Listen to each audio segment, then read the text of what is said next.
విజయవాడ మాజీ ఎంపీ కేశినేని నాని సంచలనమైన వ్యాఖ్యలు చేశారు.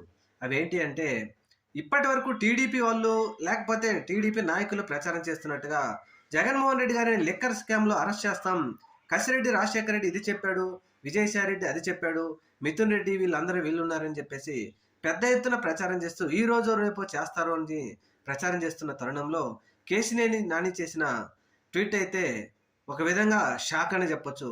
ఏంటి ఆ షాక్ అంటే, విజయవాడ ఎంపీ అయినటువంటి కేశినేని చిన్ని అప్పట్లో జగన్మోహన్ రెడ్డి అధికారంలో ఉన్నప్పుడు ప్రభుత్వ అధికారి అయినటువంటి కసిరెడ్డి రాజశేఖర రెడ్డి ఇద్దరు కలిసి నాని గారి సతీమణి వీరు ముగ్గురు కలిసి హైదరాబాద్లో ఒక కంపెనీలో పార్ట్నర్స్ అని, అలాగే వీరు బిజినెస్లో అనేక బిజినెస్లు వీరు ముగ్గురు కలిసి చేస్తున్నారని చెప్పేసి ఆయన ట్వీట్ చేయడంతో లిక్కర్ స్కామ్లో కేశినేని చిన్నికి కూడా మరి భాగముందా? దీనికి ప్రభుత్వ పెద్దలు సమాధానం చెప్పాలి.